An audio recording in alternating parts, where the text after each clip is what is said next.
Hello, fellow innovators. This is Patrick Emmons. And this is Shelli Nelson. Welcome to the Innovation and Digital Enterprise Podcast, where we interview successful visionaries and leaders and give you insight into how they drive and support innovation within their organizations. Today, we're excited to welcome Toner Babovac, Technology Managing Director and Senior Location Executive at IBM. With an impressive career that spans leadership roles at Amazon Web Services and IBM, where he's driven innovation and growth across industries like financial services, insurance, and manufacturing. Toner is a strategic digital leader known for crafting win-win solutions, building trusted relationships, and delivering measurable business outcomes by addressing challenges like regulatory compliance, cybersecurity, and operational efficiency. Beyond his professional expertise, Toner is deeply committed to mentoring young people. As a junior achievement business consultant for over 30 years, he's inspired students with personal finance skills and real-world readiness, recently achieving exceptional success mentoring at-risk youth. When he's not leading or mentoring, you can find him performing as a musician with 3.5 Men. With a wealth of experience, insight, and passion, we're thrilled to have Toner join us today. Welcome to the show, Toner. Thank you, Shelli and Patrick. Appreciate it. What an introduction. I guess I have to live up to this. I think you have. Well, Toner, your career journey is truly remarkable, blending not only leadership and technology, but a deep commitment to mentorship and innovation. So just curious, before we dive into some of these topics we prepared, can we start by you telling us a little bit more about your role at IBM and how it allows you to drive innovation? Sure. Thank you, Shelli. My role at IBM is innovation for one of our largest clients in the financial services industry. And the role is everything from coordinating 55 to 60 different folks on our team to working with all the various aspects of IBM. Research is one, for example. Quite a bit of innovation comes from that. IBM's led the world in patents, I believe 27 out of the last 30 years. So it's something IBM takes very seriously. But the research has to matter. It has to matter in a client's business of how they operationally perform better, reduce risk, bring in more revenue. I mean, ultimately, that is the measurement of innovation for your company. Awesome. And we're really excited to hear more about that, but also some of the things that you and I have discussed in the past is, strategic innovation, as well as building trusted relationships, which are obviously, I think, becoming more and more critical. They've always been important, but I think in the world of AI, relationships are even going to become even more the critical element. So do you mind diving deeper into some of the challenges and opportunities you've encountered in building trusted relationships and how to do this with your counterparts, with your coworkers at IBM? And what are your thoughts on the current state of the current business workplace? Well, the current business workplace, if you look at trust is very difficult to earn, as we all know. It has to be earned over time, and it has to be earned with the reputation of putting the client first, understanding their needs and requirements, understanding their politics, and finding the right way to communicate, here's an opportunity for us to improve your business. Trust can be lost overnight. Trust can be lost with an email with the wrong tone or the wrong message, or believing that you're the smartest person in the room and it gets communicated through an email. Trust can be ruined by something as simple as you had one executive shared something with you that wasn't public knowledge and you shared it with another executive at that company. Those sorts of things of being very thoughtful about what to share, what not to share. At the end of the day, trust is all about a common interest of caring in the other company, the other person's best interest for their organization. That's where it starts. And I always think back to Zig Ziglar. You all are probably very familiar with him. And Zig Ziglar said, you can get everything you want in life, but the other person has to get it first. And that's how I really look at building trust of, have I listened? Have I asked the right questions? Am I curious enough? At Amazon, one of the leadership principles was learn and be curious. And that I find is a great way of building trust. Because your client, for example, They spend their entire life, 60 hours a week, thinking about their business. You're thinking about their business maybe 20 hours a week. Mm-hmm. So they're always going to be the experts. So it's easy to be curious, knowing that they've got a lot more expertise. You can always learn something from a really great, caring question about their business or their challenges and what they're trying to get accomplished. You mentioned Zig Ziglar, and I think a lot of us understand and appreciate that first person direct communication. Things get lost. And what do you see as some of the challenges with the future generations as they, I've got kids in high school and college, and they don't seem as communicative, right? And even like some of the younger professionals are so email or Slack Teams kind of centric communications. Are you seeing challenges, opportunities? Are those things that you're coaching people on to like think phone first? Because that's some of the things that I do is like, so this is when you pick up the phone. And they're like, do you mean physically pick up a handset? And I'm like, no, but yes. What's your take? That is a loaded question, given I have two daughters, or my wife and I have two daughters that are in their 20s. And it is a different generation. I gave the example to our staff the other day. Said, when our executive team gets together, what percentage of us do you think are on video? Probably 95%, 98%, and it might be 30 or 40 people. If you've got a multi-generational video call, what percentage do you think are on video? Mm-hmm. It's usually less than 50%. That's something that we're trying to get changed. We're trying to help folks understand that you communicate better by looking at people, talking to people, asking good questions, showing up on video and paying attention to them shows that you care about them. So I'd say that's an area that we're coaching right now. And one of the things I've done is starting to have one-on-ones with every single person on my staff. There's a lot. So if you look at, there's probably 45 or 50 that I'm really responsible as we rally them to our client, bringing more and more one-on-ones on and understanding what they want to get out of their career, and then helping them understand there's some simple ways to get there. And the video is important. The picking up the phone is important, because you look at communication, the smallest part of communication are the words that we say. The next two pieces of communication are body language. Are we paying attention? Are we engaged? And then the tone. Are we saying it in a friendly tone? Are we saying authoritative? Are we upset? Are we embarrassed? Whatever it may be, all of those things are easier to pick up when you're actually doing a video call with somebody. That you can't always pick up on a text. Think of how many times you or Shelli or myself have sent a text to somebody and it came off as not as we intended it, because the only thing they had was those little words that went in a text box, probably in a hurried situation too. So what are some of the things that you're doing to encourage, reinforce, understand? Because it sounds like you're spending time trying to understand where they're at and how they feel about it. Are any like interesting lessons learned in that, like things that maybe we could be doing differently? Well, the lessons learned for me, we have a tendency, many times we just do a video call. We don't want to travel people in. We want to save travel expense, etc. But I'll tell you what, when I get the team together and it's a multi-generational, we're very diverse.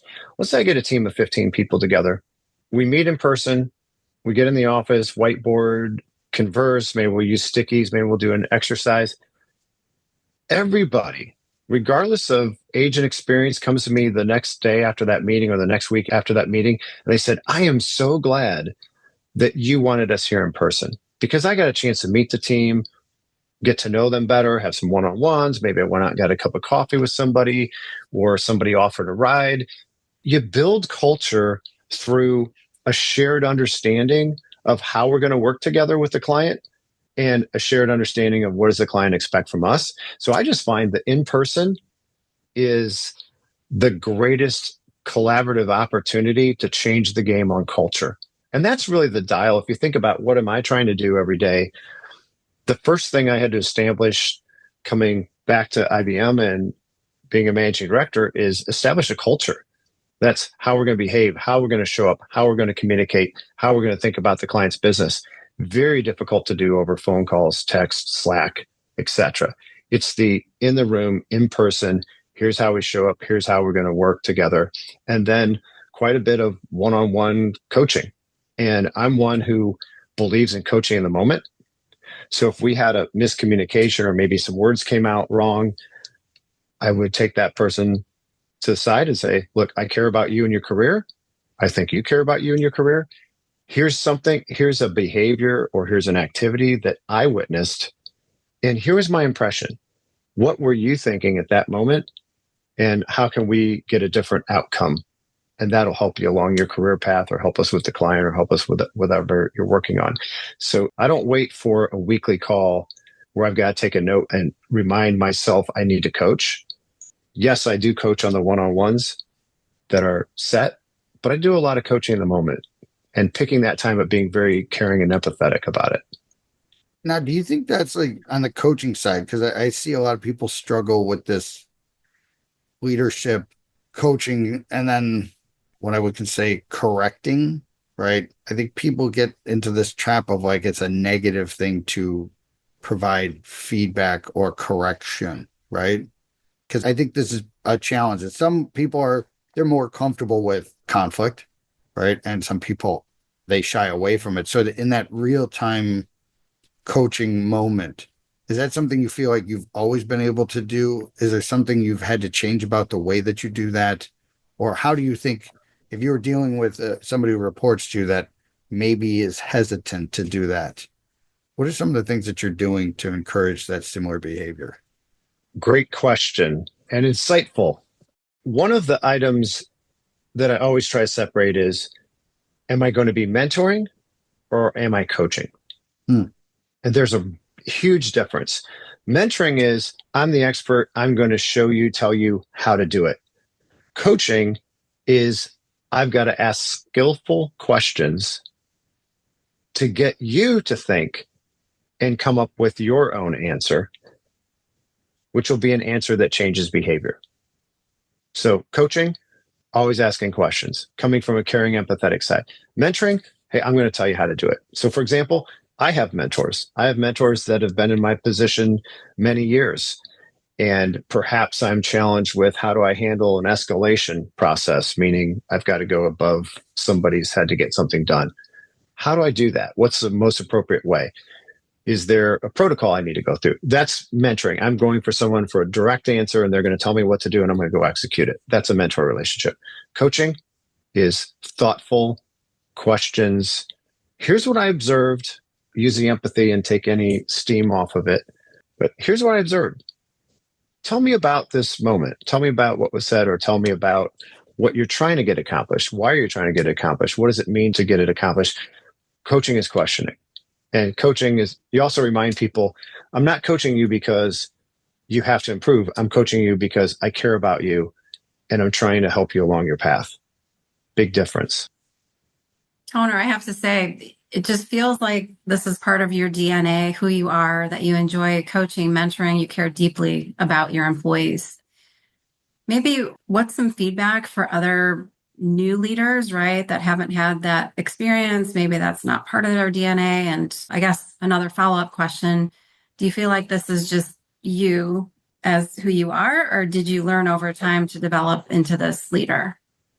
Another insightful question. I would say it's, from me personally, it's probably some DNA and it's probably coaching, quite a bit of coaching from people. And my personality has changed a bit, or the way I show up has changed a bit as I've progressed through my career. So this is where I'd say DNA, yes, DNA, but changing. When you start out in sales, a lot of time, especially I'll say the older days, we said that in my older days, but things were all relationship. And you didn't need to be as technical, as analytical, etc. Nowadays, what's changed is I'm an analytical first and not so much an accommodating, easy to get along with personality. I'm more analytical. And that analytical is what makes me curious.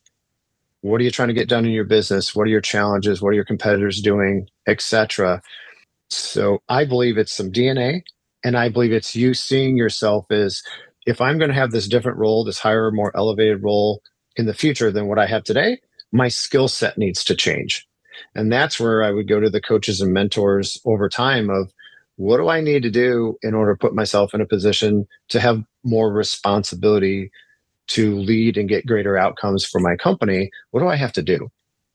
And I got really great advice over the years and some challenging advice. And many times you get it from your peers. I had a person one time when I was in management, and he came to me and said, you need to stop sugarcoating things. We're big boys and girls. We can handle you being a little more direct. And I nodded my head like you are right now. I thought, you're right.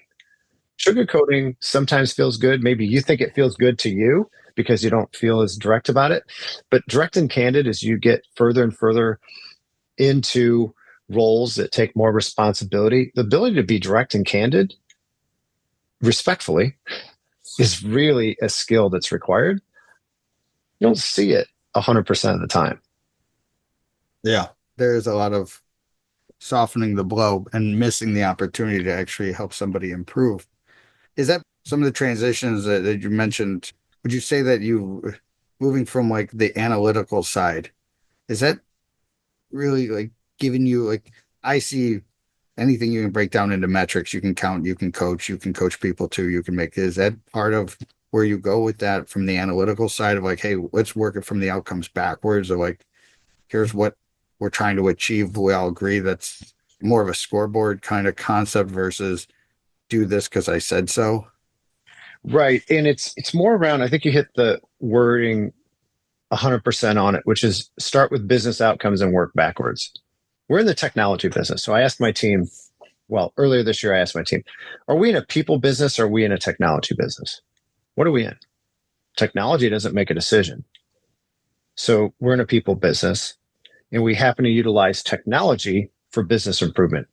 So the analytical side comes in around starting with business outcomes and trying to work backwards. What's the value of doing something versus the value of doing nothing?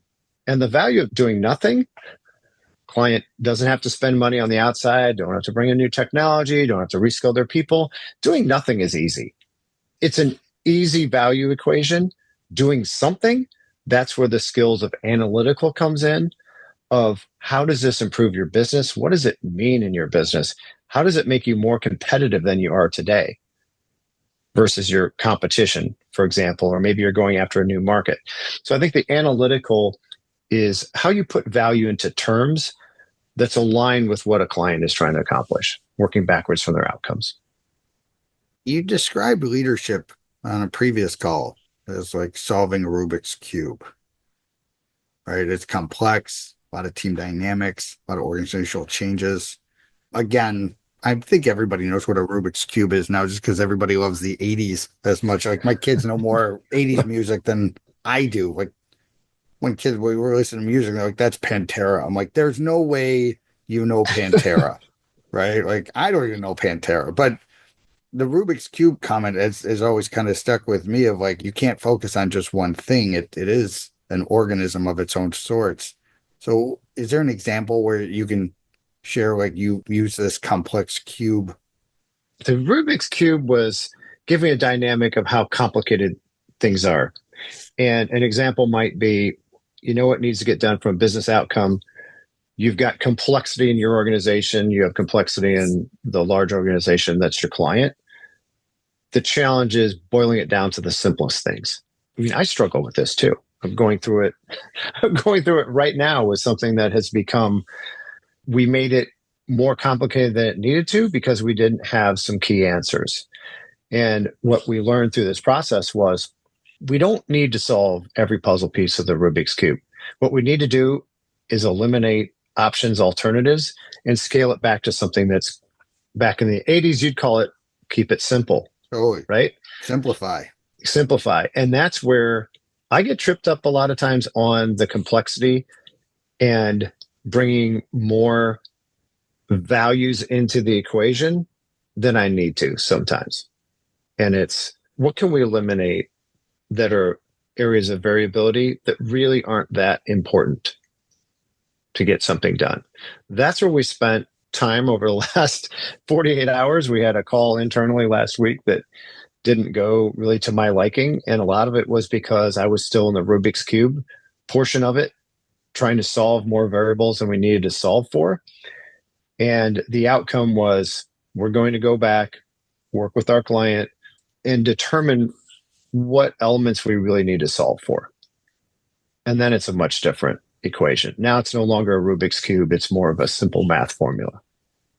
Is there a certain, like, I don't know, because I think I fall into the oversimplifier, right? And then, you kind of have to go through that cycle of like complexing things, right? Opening the aperture, right? Considering all options, looking at all impacts to come up with what is the one thing we need to get right. And I do think my natural behavior is to reduce things down too soon. And I think that leads to a little bit, instead of like a long strategic arc or like setting yourselves up for the second or third move, right? You're just knocking things off one at a time. And so is that something you've seen as well? More of that evolution of thinking, like it's never one, it's never the other. It is a constant evolution of back and forth on the pendulum. Things can never be too simple. They are too complex. Mm-hmm. There's no doubt for that. And I think really narrowing things down to there's 2 or 3 strategic alternatives. What's the investment? What's the cycle time? What's our return? And in the back of my head, I used to work with a vice president of Caterpillar, actually the first female vice president of Caterpillar, Cheryl West. And she said, Toner, here's the things you need to think about. Every project, you're going to overestimate the benefits. You're going to underestimate the cost, and you're going to underestimate the risk. That's why so many projects fail. And so it's trying to tighten the variability in each of those 3 elements. How do I reduce the risk on the investment side? That I actually have it pinpointed? Have I taken enough time in the process to understand what the investment's going to be? Have I taken enough time in the process to understand what the expense and investment is for the return I think I'm going to get? And where's the risk in this that maybe I'm not looking at? And that's the old simple adage of, okay, what could go wrong? The best way to run that exercise is you take turns around a desk and ask people, Shelli, what could go wrong with this? Patrick, what do you think could go wrong? And you'll find, coming back to the Rubik's Cube example, people are looking at it from different ways. And I found out on one of our projects, Patrick, the long pole in the tent was the smallest component of the deal. And that came back to bite us because we were looking at the larger components of the deal structure that we had to manage, which were higher investments. And yet the lowest investment item was actually the long pole in the tent, meaning it took longer to get through legal and thought process and licensing, et cetera. And we never had really planned on our timeline of getting it wrapped up. That small item was actually the long pole in the tent. And we didn't catch it until we caught it, which was later than we would have liked it to be. So you're both reminding me, I'm in manufacturing, right? So we use the 80-20 process, the Pareto principle. So thinking about customizing products over the years, you're adding dozens of, if not hundreds of SKUs, right? So a few years ago, we implemented 80-20 across the business. And it's so interesting when you look at it from that lens. That's a good example, right? A very good example. The 80-20 rule and the last 20, unfortunately, there's always a piece in there that's going to come bite you. Determining what you believe that is or where's the risk as soon as possible certainly helps things. As you think about manufacturing, if you manufacture is one too, where things change and the systems and ability to predict are really important because those SKUs, a lot of times the SKUs are sizes, right? And too many of one, too little of another, you leave revenue on the table and then you pick up expense you didn't expect to have either. Yeah. Big challenge out there. Well, I come from more of an engineering kind of mindset of everything's going to fail. Nothing's going to work. Right. I refer to myself as Chicken Little, right? Like the sky's not falling, but I'm getting ready for it anyways. Right. And so I do think that 80-20 rule of like, I jokingly say all software projects spend 80% of their time being 80% done. Right. Like right. You get to that 80, everybody's like, we're at 80%. It's like, no, we're not. We're just through the easy part. And there was a lot of easy part, but now we're in the swamp, right? Now we're in like the place that we're going to find out who's got the ability to finish, right? Like, can you pick up the ball and finish the last 5 yards on this run? Because that's really where the money's made. But to your point, finding those landmines, as we call them, right? And then spotting them out and asking everybody on the team, because it's amazing how many people do have concerns and worries or fears. And, when you ask them to, of course, it doesn't come out until there's like 5 minutes left in the meeting where you're like, so what are you guys worried about? Like, well, I think this all could, blow up in their face. Like, don't bring that up earlier, right? And it's usually, when you talk about the meetings, it's usually the person, the more introverted, Totally. introspective person is the one sitting on the greatest piece of data, but they may or may not have the courage to share it. And that's where reading a room, you had mentioned one of the topics we're going to talk about is hybrid. And I think having people in the room is really beneficial, because they've got to trust that if I've got some insight, and if they're introspective, that means they've been listening for the first 45 minutes of the meeting, their wheels have been spinning, and they need someone to say, what do you think, Shelli? You've been really quiet. You look like you're really thinking on this. What do you think could go wrong? And then when they feel confident, they can share. And it's that introvert that many times is going to give you the key piece of data that everyone else, the excited type A's, are like, hey, I got to 80%. I'm good. Let's rock and roll. But if someone in that room is holding on to a key piece of data, that they have to have the emotional trust and then some internal fortitude to share it. Completely agree with you. Here's my take on, not that this is about me, but I'll make it about me. Sure. The person who doesn't speak in the meeting, right? Like, my goal with leading any of my meetings is I need to talk last, right? The longer I can go without speaking, the more I'm winning, right? And I think that's a challenge for a lot of leaders. They feel like they got to come in and like set everything. And it's like, your readbacks are critical, right? Did they get the message? Do they understand the objectives? Do they know what the problem is that we're solving? If they don't, then we're just, pushing things around, But I do keep track of who's talked. And then I will call on people, because I do know some people need permission to speak, right? Because of whatever their wiring is. But I also know, there's a healthy balance from like what I call the early talkers, like to your point, the folks that really love the sound of their own voice. I'm included. I love the sound of my own voice. I'm an early talker. But see, I think, we're the party starters, right? Like, we're going to get things. If we didn't have the early talkers, nothing's getting said. The meeting's 15 minutes. See you later, right? So if you get the early talkers, they can get the movement, right?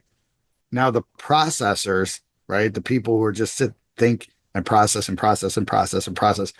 Our job is to feed them stuff, right? Just keep the motion going. But then the missed opportunity is like, after they've had time to process, say, okay, what gold did you mine out of this? Right. And like being deliberate in like, hey, I understand. And I'll tell this story about my uncle, who is an amazing, smart guy. He would sit at family parties. He'd never talk. And we got a lot of talkers in my family. So he kind of stood out. And then it's like, okay, Uncle Dick, what do you got? And then he just dropped just gold on you, right? Where you're like, that guy is just so smart. So I started to realize, like, listen, I'm just going to talk a lot in front of him and then like see what I get out of him, right? And I think, when you get a healthy team, if you're leading a team, it's really understanding you don't want to stop the early talkers. You just want to rein them in, right? Like, they can't just keep going forever. So calling on other people and making sure other people share what they've got out of it. And then there's some people who are quiet, who don't have gold. They're just kind of, there and not participating at all. So, but you'll figure that part out, right? But there is a lot of, like, those processors are so critical. I completely agree with you. And I'm usually that early talker that sets the stage. And one of the things I'm working on is trying to be more aware. If I take too much oxygen at the beginning, I need to make sure I'm leaving oxygen for everybody else. And we have on the videos, because we'll do hybrid. We'll have people in the office, we'll have people working from home, etc. And some folks raise a little hand icon on the Zoom meetings or the Teams meetings or whatever it may be. And they'll wait So if no one says, oh, hey, Shelly's had her hand up for 5 minutes, Right. let's come to her. They'll wait. They're very polite people. That's their nature. And it's making sure you capture that in the moment while the thought is there and have enough control of the meeting or the oxygen in the room, so to speak, to say, hey, Shelly's had her hand up here for a couple of minutes. I want to make sure your voice is heard. And those are always great words to say to somebody. Make sure your voice is heard. That brings the introvert out. And those are usually the people that'll push the hand icon, other than folks like myself that come off of mute and say, hey, here's something I want to come back to. We jumped over this too quickly. Because I won't raise my hand, especially if I want to kind of corral the conversation and take it back another direction, or maybe where it started, or somebody had a point that was really critical that we just blushed over and went on to something else. Like, I'll interrupt. I won't raise a hand, but a lot of people have much better etiquette than I, and they'll do that little hand raise. I think it's a family thing, honestly. Like, I was in college and we went out for like Chinese food, and like there's like 7 of us, and they put the food right in the middle of the table, and me and this kid Ethan we just attacked, right? And these other kids are like waiting for permission, and I'm like, it must be nice in your house, right? All I could think of is, in my family is 2 people, the quick and the hungry. Right? Like, if the food hits the table, my brothers and I you're going to fight for that egg roll. Yeah, ours is a little different, coming from a family of predominantly women. My wife and I have 2 daughters, and the daughters will have friends over. I come from that school of, I'm usually the hungriest one and ready to eat, and I'll wait until the ladies go first, or the kids go. Like, it's got to be ladies first, guests, etc. And sometimes I'll nudge them a little bit. Hey, are you going to pick that? Like, come on, we're eating here. Because Right. I'm that old school. My dad was in the military, so maybe that was it, of the man sits and waits. You eat last. In the Army, there's that reel where the general always says generals eat last. Mm-hmm. Yeah. And that means make sure your team's taken care of. In your team, family, team, same concept. They've got to come first. And it's those subtle little things that most people don't pick up on, but you're being subtle in the way you're thinking about your team and guests and whomever it may be. Well, when they do eat, my dad was a Navy pilot too. When they do eat, it's full on assault. It's like 5. I don't think they taste the food. It's like, done. Like, I was always amazed my dad could finish a meal in like 3 minutes. I'm like, it's not a race, brother. Right. But he had this thing about like sit, something, attack was how he looked at his food. So I'm like, okay. I'm curious. Just talking about like I do think like there's some bridging here that still has to happen. Like, and again, like we're moving into the hybrid situation. I don't hear anybody enjoying hybrid. I don't think there's an easy answer to any of this. And Shelli, like, you guys deal with a lot of in-person work. Is this like the hybrid situation? What are some of the things that you see that you can do to improve that situation? Is there anything that I don't know. I don't think there's a week that goes by I don't have this conversation with a couple people about, like, obviously the culture and getting people to performance and plenty of distractions when you're working out of your home, and then the missing of like some of these relationships. But what are you guys thinking is in the future for hybrid, return to work, that kind of stuff? I mean, I love everything that Toner shared earlier. It's about building trust, even if people aren't in the office or even in the same state or country that you are, and really personalizing how they're managed and knowing what motivates them, right? It's hard to say in the future. I mean, I think there's so many people, especially of a younger generation, that really enjoy the remote and the hybrid. So I think it's up to us to come up with ways that make that the most effective, right? Instead of thinking we need to go back to how it was. Yeah, this is certainly one that is a flash pot for conversation on the hybrid piece. Every company has an absolute right to their culture and what they feel they need to do to accomplish their objectives. And every employee has a right to decide if this is a company they want to work for. And I love that juxtaposition because it's not an either or. In many cases, it's an and. I personally believe hybrid, if you want to instill a company culture that's felt through your staff and felt through your clients, there has to be a strong interpersonal relationship.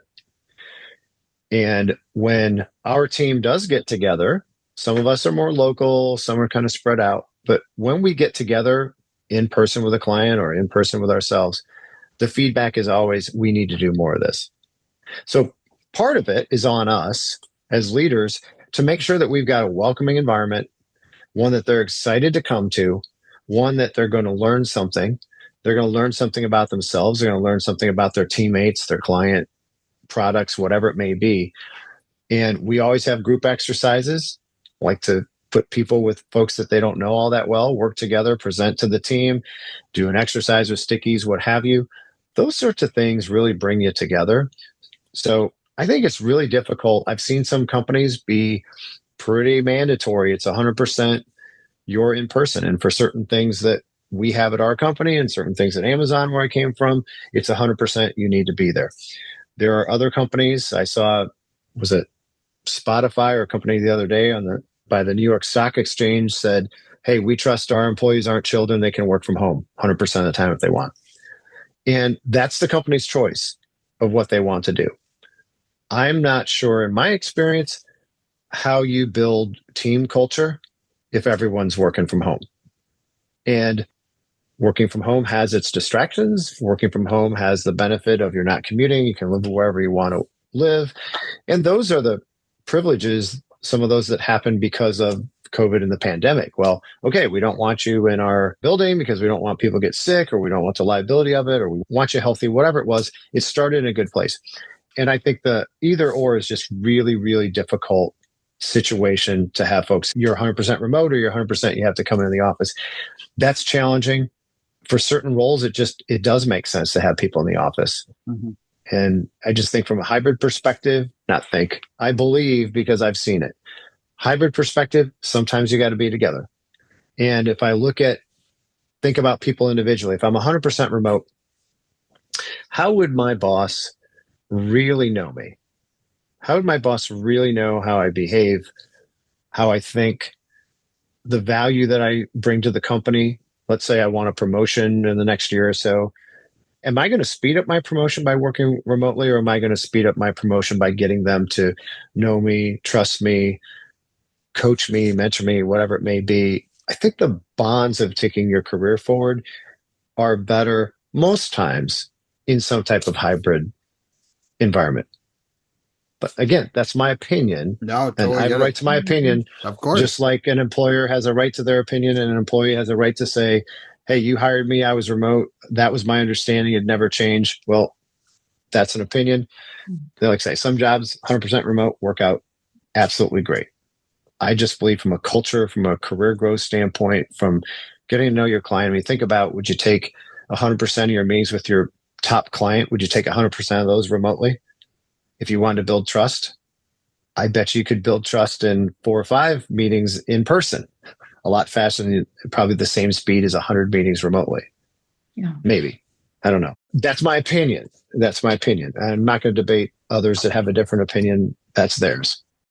To your point, I think there's different ways to skin a cat, but the easiest, right? The humanity of it says something very clearly, right? That this is how humanity's worked for tens, 20, hundred thousands of years, right? Anyways, Toner, I really appreciate you taking the time and sharing your perspective. Really love your perspective. Really love all the things you had to say. Tremendously enjoyed all of it. So thank you again for taking the time. Thank you, Toner. You're welcome. This has been fun. My first experience. So thank you. Awesome. We also wanted to thank our listeners. We appreciate everybody joining us. If you'd like to receive new episodes as they're published, you can subscribe by visiting our website at dragonspears.com/podcast, or find us on iTunes, Spotify, or wherever you get your podcasts. This episode was sponsored by Dragon Spears and produced by Dante32.